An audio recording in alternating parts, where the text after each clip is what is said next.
Is there anything that would convince you to step aside and let someone else lead the Liberal Party? Tonight, one-on-one with the Prime Minister. From the cost of living to housing to attacks from the opposition, a year-end interview with Justin Trudeau. I take that almost personally. The volcano emergency unfolding in Iceland and the fears now of toxic gas in the air. Of course, it would be a disaster. I can touch the sky. And Céline Dion's family offers a new clue into her health. This is The National with Asha Tomlinson. Thanks for joining us. Adrian is away. Cost of living is top of mind for so many Canadians right now, and so it topped the list of questions our chief political correspondent put to the Prime Minister when he sat down for a one-on-one interview.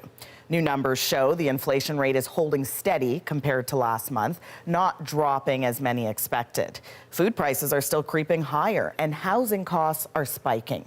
That's hitting Canadians hard and proving to be a political problem for Justin Trudeau. That is fueling growing support for Trudeau's main opponent. But in this year-end interview with Rosemary Barton, Trudeau hit back. Yes, it's really tough right now, and people are frustrated and people are uncertain. For months now, the Liberal government has been trying to respond to criticism that it has not done enough to help Canadians deal with high inflation and interest rates. After 8 years of Trudeau, everything costs more. It's an issue the leader of the Conservative Party has seized on to attack the Prime Minister. And in a year-end interview with Justin Trudeau, he agreed that his opponent's messaging is working. Okay, well, let's talk about some of the things that are still difficult. The rate of inflation has declined overall, but the food inflation is still punishing for a lot of Canadians.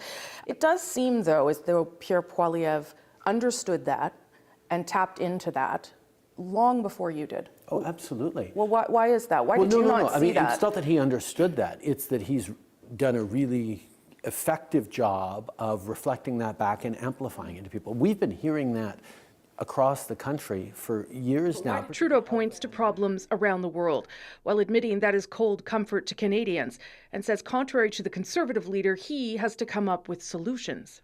Those are all complex and different paths, Sure. Whereas if you're just shouting and saying, it's Trudeau's fault, he's raising the price of everything because he's fighting climate change and put a price on pollution, that's a really easy message. There is no sign yet that interest rates are going down anytime soon, though Trudeau says he hopes that will be the case.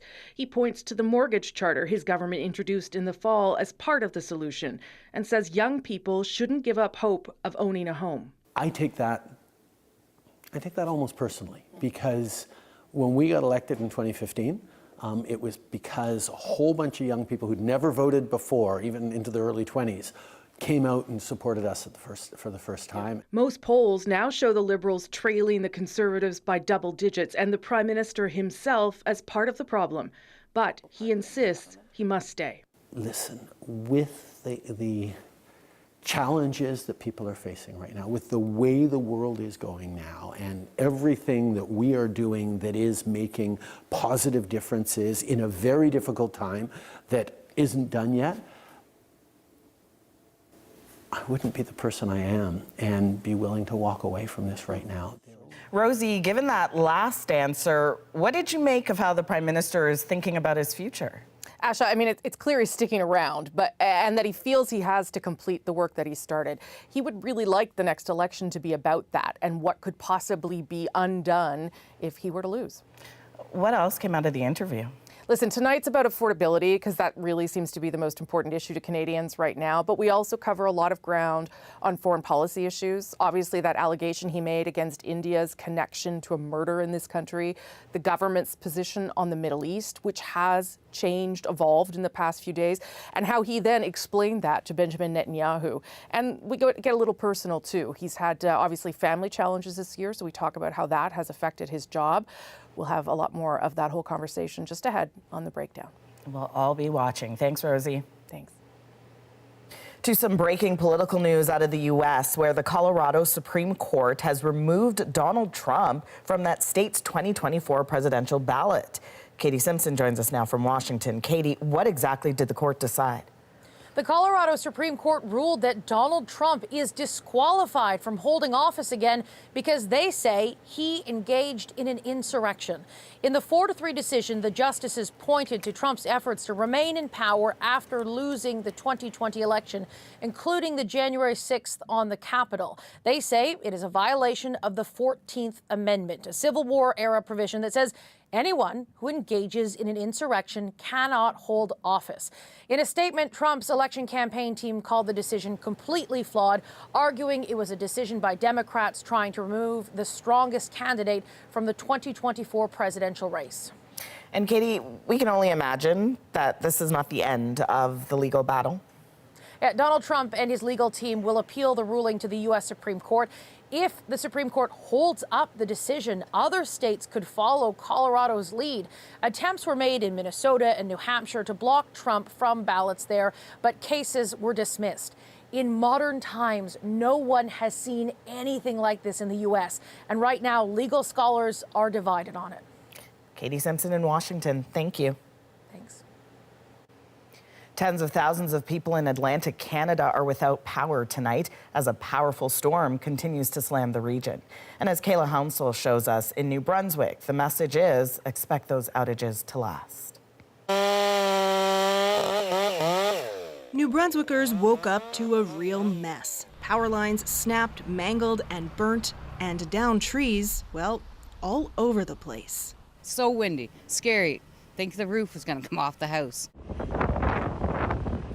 At the height of the storm, winds of 100 kilometers an hour knocked out power to more than 107,000 customers across the province. The storm's impact has been severe and widespread. The impact is extensive. Buildings and roads have been damaged all over New Brunswick. We normally get anywhere from 12 to 15 calls on the average day. And as I said, in 8 hours we had 86, so that was very significant. Charlotte County in the province's southwest was among the hardest hit. At this hospital, the generator failed, leaving patients without power for hours. It's a mess. Like the whole town's shut right now. I've never seen it. Everything is just a bit off kilter. A lot of shingles, stuff like that are out in the roadway, but yeah, I mean, like you can see siding off of houses. As of Tuesday afternoon, 88,000 customers were still in the dark, with NB Power saying it can't provide any restoration times. New Brunswickers need to be prepared for prolonged outages. In Nova Scotia, thousands also lost power, though there are no reports of significant damage. And in Labrador, typically covered in ice and snow by now, there's flooding and green grass. This slow soaker of a storm won't be finished with that province until Friday. Some are already turning their attention to how this lingering weather event will affect the holidays. We don't know if we'll have power for Christmas, but we can still get along, we can still play games, go outside. And making the best of it, as is the Maritime Way. Kayla Hounsel, CBC News, Halifax.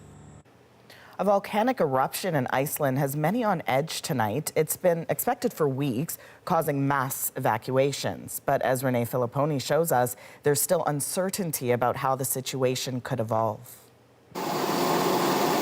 Lava soars through the air in southwestern Iceland, spewing over a stretch of more than 3 kilometers. Alla Hallador's daughter drove towards the eruption after witnessing the sky glowing red. It's the fourth volcano in like 3 years. The last 3, they were not that big, not that close. But this time I was a little bit scared. Thousands of earthquakes have rattled the region for weeks, forcing the evacuation of nearby town Grindavik in early November. Currently, we don't really know whether this is going to propagate towards Grindavik. Then, of course, it would be a disaster for the town itself. Its nearly 4,000 residents have been watching the volcano from a distance. Very emotional, expecting an eruption for a few weeks now, always waiting, wondering if we can ever go home again. The other concern, toxic gases that could reach the capital of Reykjavik by Wednesday. But unlike past eruptions, experts say this emergency is unlikely to spread beyond Iceland. In 2010, volcanic ash from a massive earthquake shut down airspace in much of Europe for weeks. The conditions this time are much different. We are not having an eruption under ice. So the eruption is happening on land. We don't have an interaction of magma and water, which is one of the main drivers of explosive volcanisms on Iceland. Still, search and rescue crews are patrolling the area. This team member warns snow is covering dangerous cracks and holes made by the volcano, but some still come to witness the natural wonder. It's a once in a lifetime for us, so we don't want to miss that. Authorities say they're also watching closely with the goal of getting people home while also keeping them safe. Renee Filipponi, CBC News, Vancouver. CBC News science and climate specialist Darius Madavi joins us now. So, Darius, what are you watching out for? I think this feels like the culmination of what we've been watching over the last month and a half. And so this eruption sort of feels like the end, but really we're far from it. Now, even though the lava is currently flowing into remote areas and there is still one flow that is heading towards one of the main roads in and out of Grindavik, the town that has been evacuated. And as well, the Icelandic Met Office is warning of new vents that could be opening both north and south of the fissure, so in the direction of that town. And their Norwegian counterpart is saying that as a result of the magma having traveled underneath the town itself, where it caused damage to infrastructure and more seismic activity, there could actually be new cracks opening up underneath the town that would put it in renewed danger. So I think many residents who might have been hoping to return for Christmas may be having those hopes dashed quite a bit. For sure, but it's good that they're safe for now at the moment. Renee mentioned toxic gas. What risk does that pose?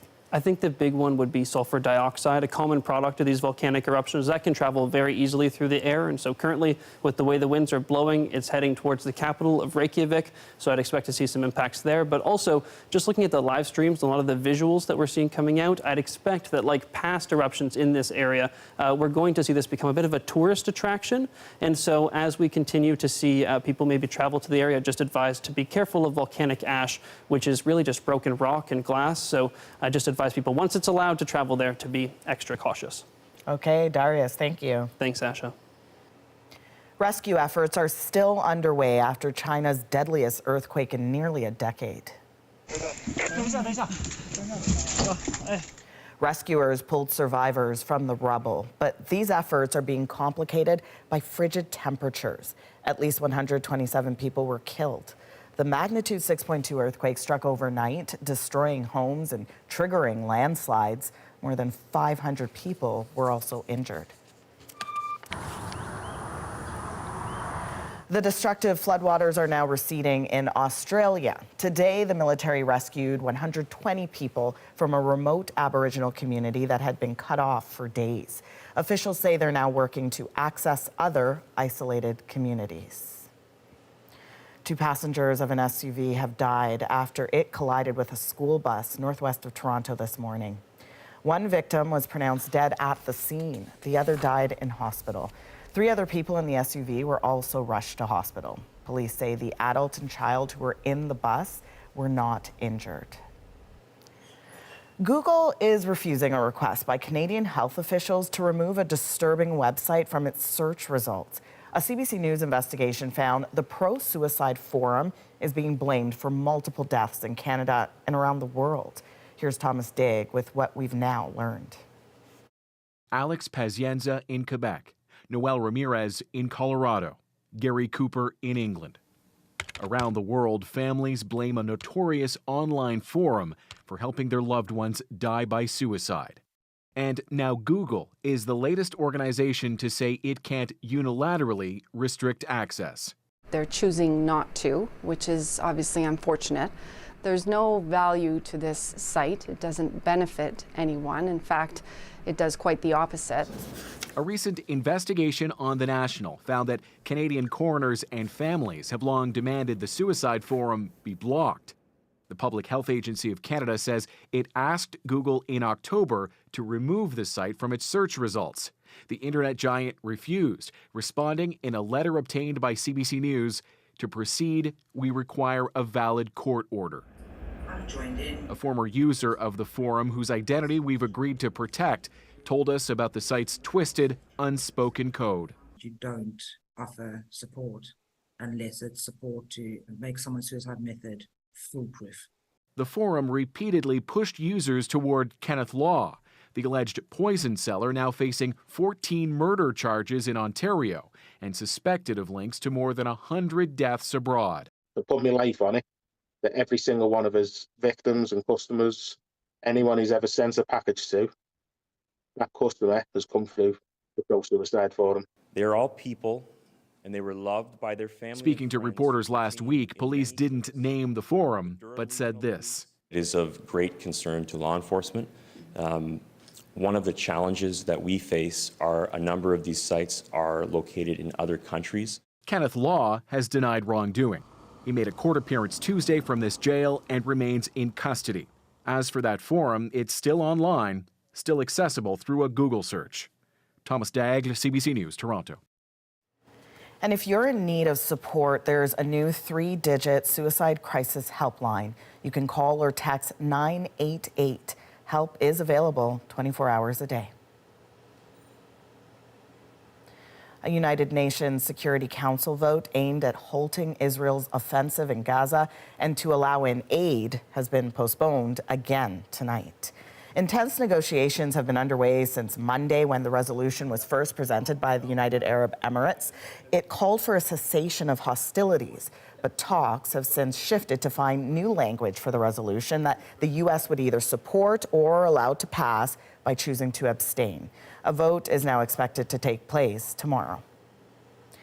Canada's Air Force is getting a new fleet of armed drones. Once fully operational, the new RPAS will deliver considerably enhanced intelligence gathering, surveillance, and reconnaissance capabilities, as well as providing our operators with an air-to-ground strike capability. So in total, the military will acquire 11 of the remotely piloted aircrafts, each about the size of a fighter jet. They're also getting 6 cockpits that will be stationed in Ottawa, where the drones will be piloted. That package comes with a price tag of nearly $2.5 billion. Ottawa is laying out its finalized plan to phase out the sale of new gas-powered passenger vehicles by 2035.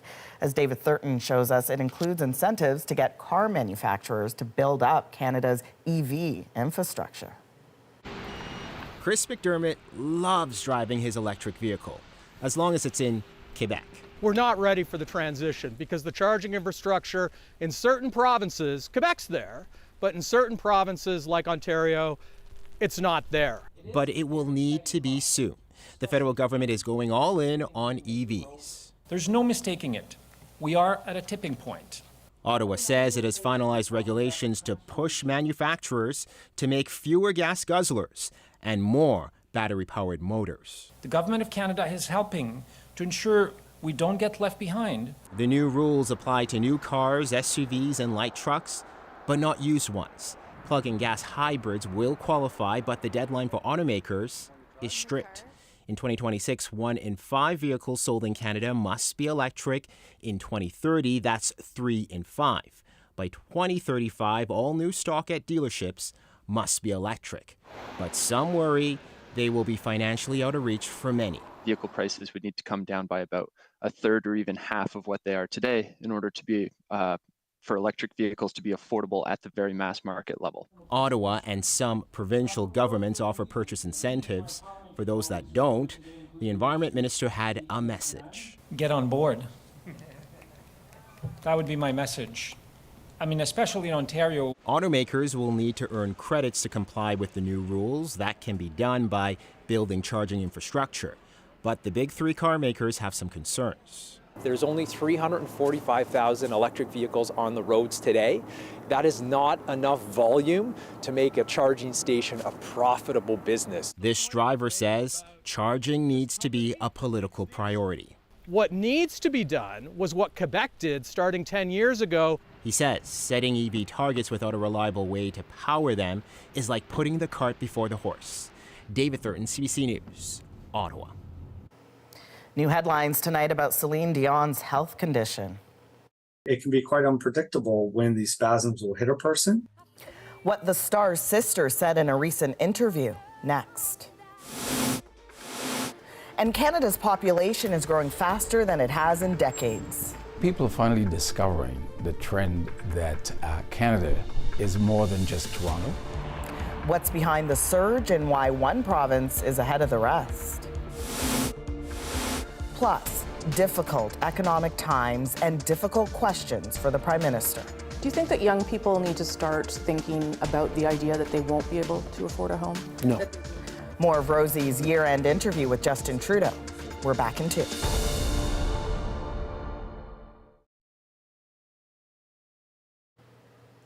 Céline Dion's health in the spotlight tonight, this time after her sister seemingly gave an update about the star's health.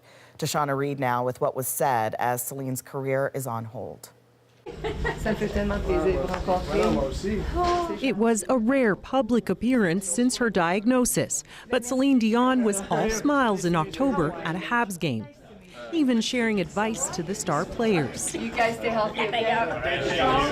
I would be lying if I said I'm fine. The star hasn't spoken about her own health since last year when she announced she was diagnosed with stiff person syndrome, a rare autoimmune neurological disorder. These spasms affect every aspect of my daily life, sometimes causing difficulties when I walk and not allowing me to use my vocal cords to sing the way I'm used to.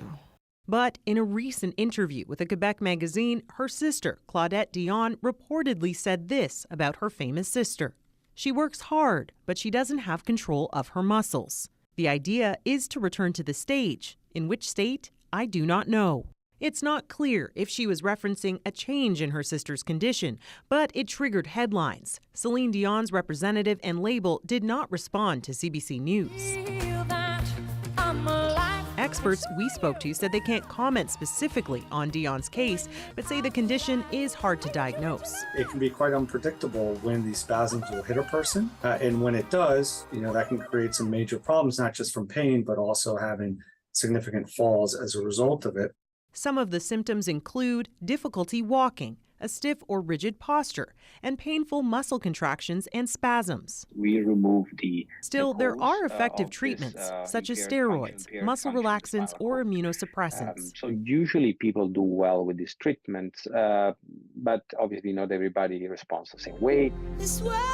For now, fans are hoping they'll see Céline return to the stage. Tashana Reid, CBC News, Toronto. New numbers show Canada's population growing at a pace not seen in more than 6 decades. Are the amenities that we have going to keep up? Concerns about what it means for the cost of living. Plus, Rosie's year-end interview with the Prime Minister. Is there anything that would convince you to step aside and let someone else lead the Liberal Party and this government? Tough questions about his leadership and more. And ransomware attacks are booming in Canada. You're dealing with criminals. There is no guarantee that they're not going to share your secrets with the rest of the world. Some say the answer is simple, just don't pay. The National breaks down the stories shaping our world next.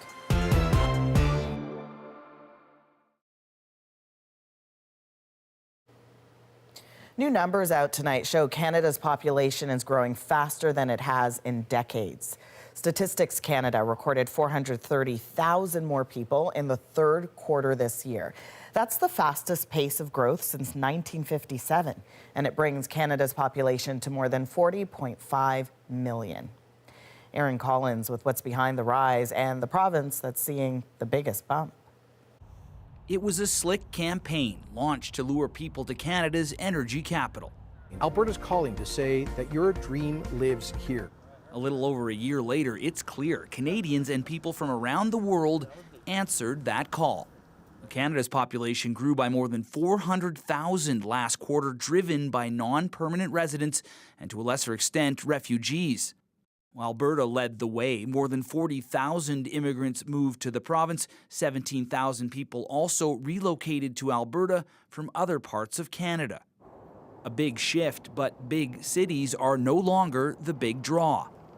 Many immigrants now looking to call smaller communities home. People are finally discovering the trend that Canada is more than just Toronto, more than Edmonton, more than Calgary, more than Vancouver, that there is something beautiful about rural life. Places like Airdrie, the city of just over 80,000 north of Calgary, has doubled in size in about a decade. People from across Canada drawn to the community. When my mom first moved here in 2007, it was still a very tiny little town. Housing prices, lifestyle's a little slower, people are a little friendlier. No regrets. I have not had that moment where I'm like, what did I do at all?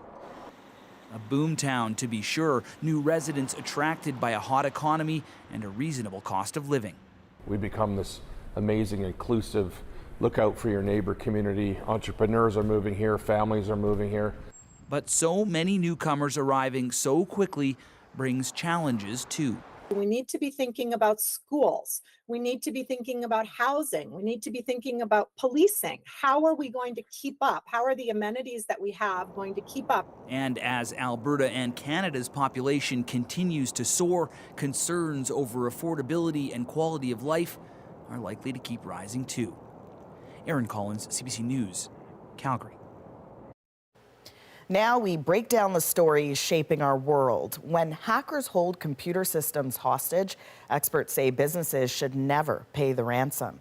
You'll see why. But first, Prime Minister Justin Trudeau faces questions on affordability as Canadians pay more and some lose hope. Young people will be able to aspire to own a home.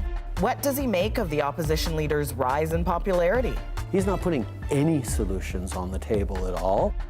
And a question many Canadians may be asking. Is there anything that would convince you to step aside and let someone else lead the Liberal Party in this government? Listen. The Prime Minister sat down with our chief political correspondent, Rosemary Barton, for a year-end interview that touched on many hot topics important to voters. Here's more of that conversation. I want to start with some issues that Canadians are thinking about right now. Interest rates, as you know, still at 5%. The Governor of the Bank of Canada says probably too soon to bring them down. They're still thinking about when that will happen. Many Canadians are going to have to renew their mortgages in the next little bit. So what else are you considering doing to help Canadians as they confront that? Well, we put out a mortgage charter as part of the fall economic statement to highlight that people can renegotiate their mortgages, get a longer amortization period, and be able to reduce their monthly payments. It's not perfect, but it's part of getting through.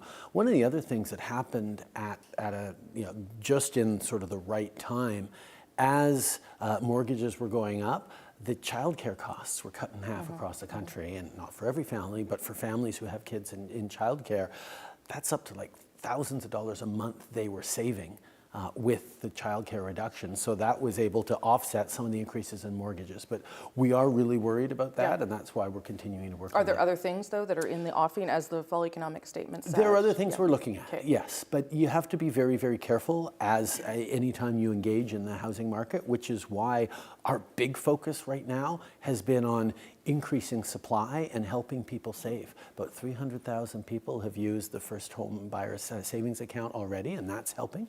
And on the flip side, the work we're doing to change the way and the speed at which housing is built across this country is making a huge difference already. Do you think that young people need to start thinking about the idea that they won't be able to afford a home? No. That they will be lifelong renters? No, I think young people are rightly worried about that because right now the situation is so difficult.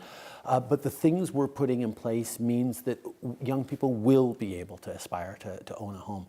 And I take that almost personally, because when we got elected in 2015, it was because a whole bunch of young people who'd never voted before, even into their early 20s, came out and supported us for the first time and the only time. And we made a commitment to them. We were going to make things better, even as we knew things were really, really difficult.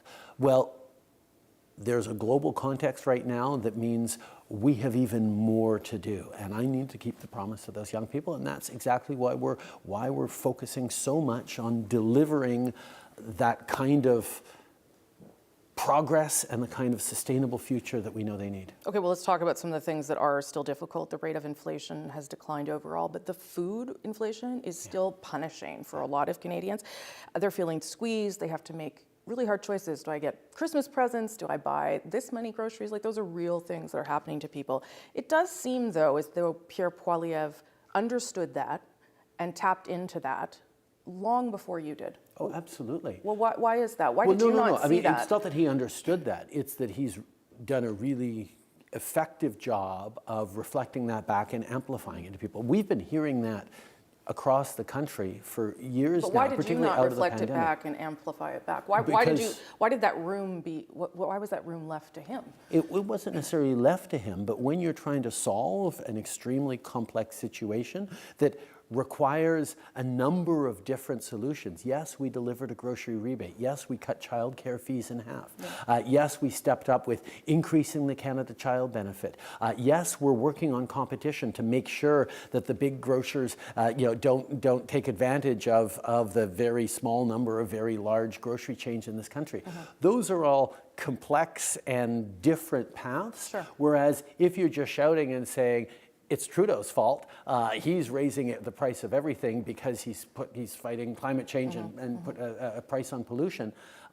That's a really easy message. And the things that we are doing are meaningful and real and thoughtful, and we're busy doing them, not just sort of taking out YouTube space on amplifying those concerns. But is it possible that people no longer like the solutions you have, or no longer think the solutions you've put on the table are adequate?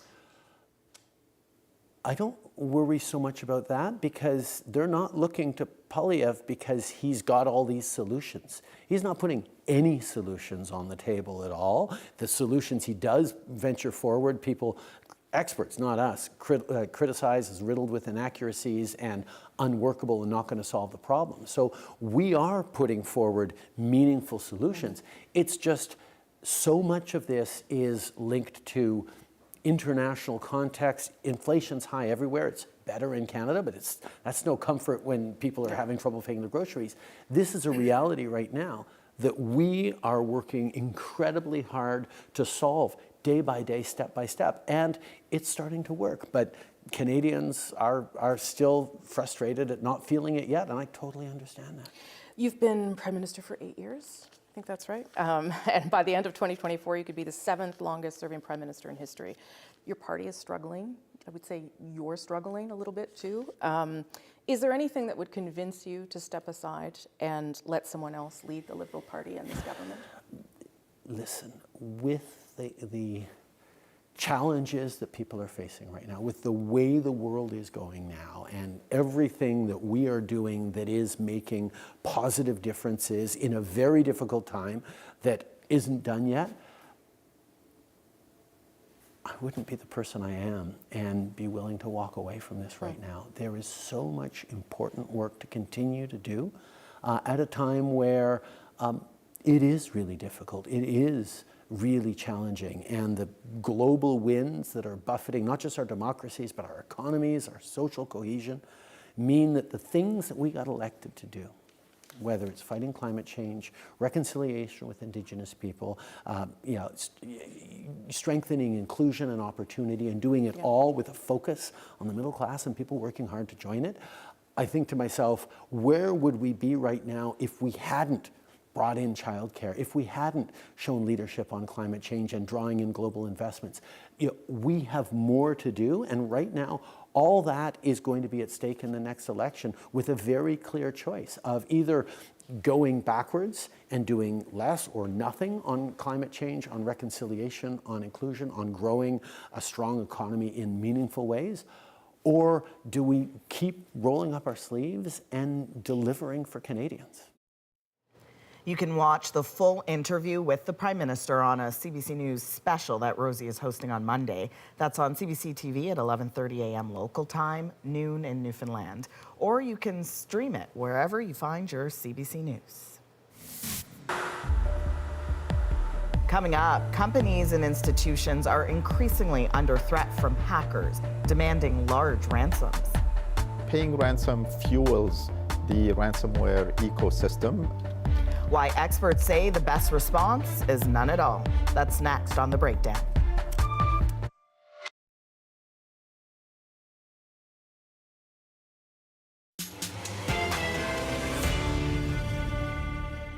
When hackers seize control of a company's tech, bosses face sudden pressure to pay the ransom. We considered for a microsecond. The growing consensus? Just say no.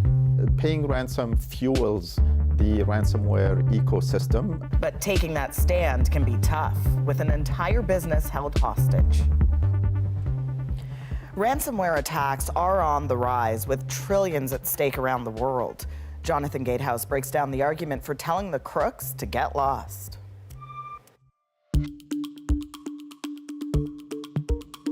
It was a hot, dry day in southern Ontario, but inside the Weather Network's headquarters, a storm was brewing. Computer systems were frozen, all data unavailable, leaving viewers and app users across the country without temperatures, maps, and forecasts. Technicians scrambled to find the problem. Then, the ransom demand arrived. Well, September 11th is when kind of hell broke loose. An email threatening to divulge sensitive corporate information on the dark web unless the company paid an astronomical price. It's the first question that people ask you. I'm absolutely certain of it. Right? How much was it? It's in the tens of millions. The pressure was on to pay to unlock their systems. But Nana Banerjee, the CEO of the network's parent company, made a principled choice, heeding the advice of Ottawa and other governments to just say no to cybercrime.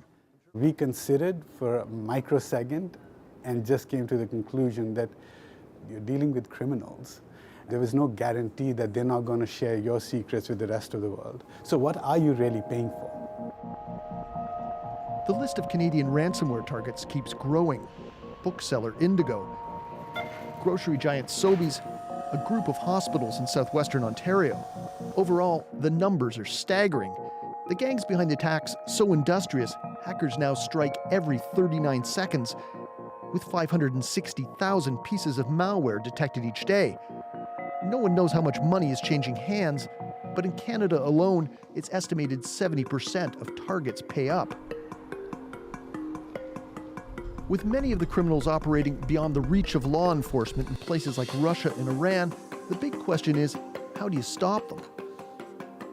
Dozens of nations, including Canada, recently pledged to halt all ransom payments from government coffers. A hardline approach Canada's cyber czar hopes businesses will embrace too. Paying ransom is always a very tricky proposition.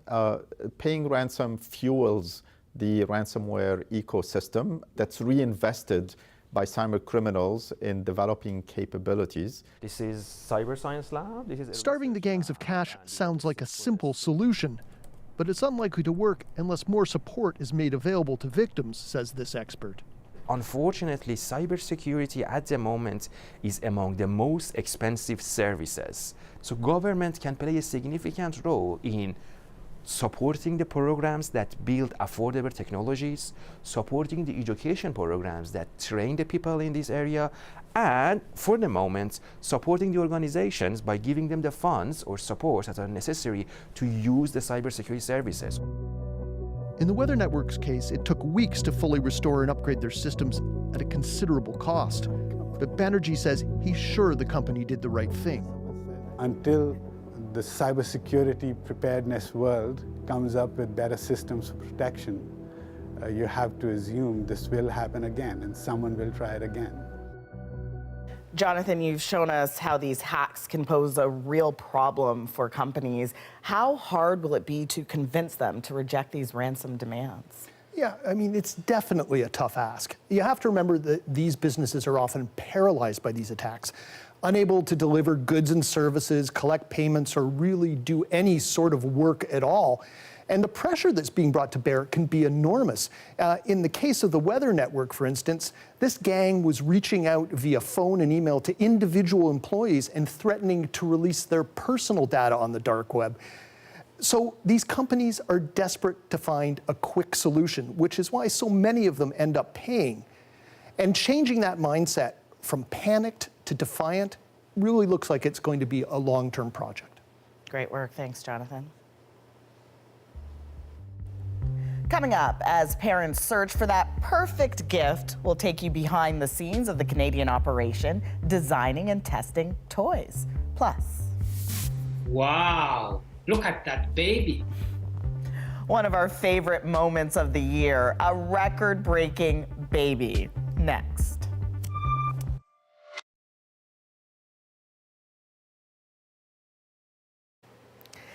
'Tis the season for giving, and a whole lot of that will be going to kids of all ages. And you may not know that one of the biggest toy companies around is Canadian and connected to big brands like Paw Patrol and Hatchimals. Eli Glasner got access to this secretive and complex world of toy making in 2023. Welcome to Spin Master. If you don't know the name, you might have heard of their greatest hits. Power! Air Hogs, Ready for battle! Bakugans, and the omnipresent Paw Patrol. Inside the Toronto headquarters, you'll find inventors tinkering, toys getting glamour shots, and kids doing what kids do. Couple things to look out for. It might look like playtime, but the stakes are high. These designers and engineers need to know if the latest product is market ready. Toy development is such a science and art blend. It's crazy because it's you want to create a magical moment, but you also need to make sure that it can be done and that it's safe. When you're ready to attract a new Bitsy. This season, there's an early hit. So we'll open it up. And what is that? That's your astronaut dog. This is Bitsy, created after years of trial and error. Obviously, we have adult hands, not kid hands. We use adult forces to open and push down on things. Enter the real experts. I'm gonna hatch your egg. Okay. Will these kids play with the water-activated Hatchimals the way the designers intended? The water turned blue. One decides the tiny blanket is the best part.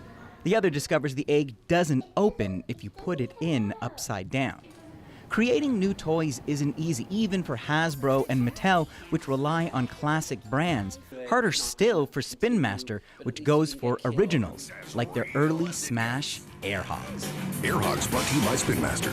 It was such a huge risk for us at the time, and it really catapulted us from being this little novelty company to this, to all of a sudden we were a real toy company. Ben Verdi says the company was forced to innovate when the U.S. toy companies started shutting off distribution channels. I would say it wasn't a philosophical decision as much as it was a decision of survival.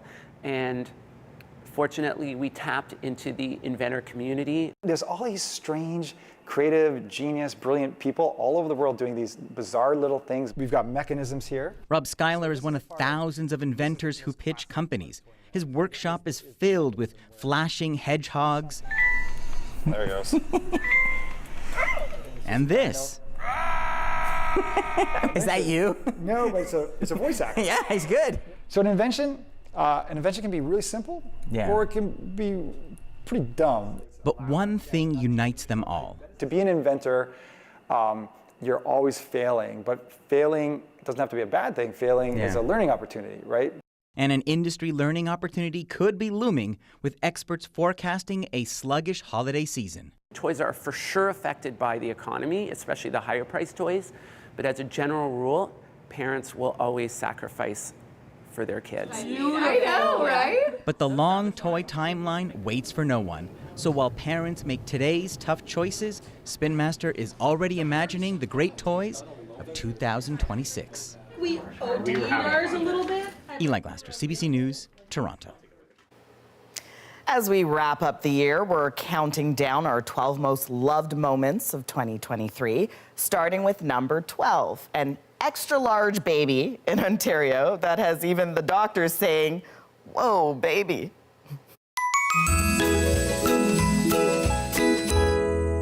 Wow, look at that baby. So this is baby Sonny. He was born on Monday, 14 pounds, 8 ounces. So when this baby came out, of course, it was a big head, a chunky head, and it was pulling, and finally baby came out and everyone was like, wow, look at that baby. Next thing you know, I had nurses coming in and they wanted to check him out, and doctors taking a peek. They put it on the weighing scale, recalculating, and finally, there was the weight, massive weight, and everyone was thinking, yeah, this is a big baby for sure. It does feel like a big weight has been lifted. Yeah, he's our fifth child, and hopefully we'll be able to bring him home tonight, and he'll be smothered in smooches. I mean, this is a big baby, even by the standards of the hospital. I'm just happy that he's healthy. Sonny's our 5th, and we're done at 5. Look, I think the doctor's reaction is just as fascinating as this record set, but Cambridge Memorial Hospital actually started tracking baby weight back in 2010. Sonny is the largest they've seen since. Big baby added to a big family. They have 4 boys, 1 girl. This Christmas is sure to be hectic.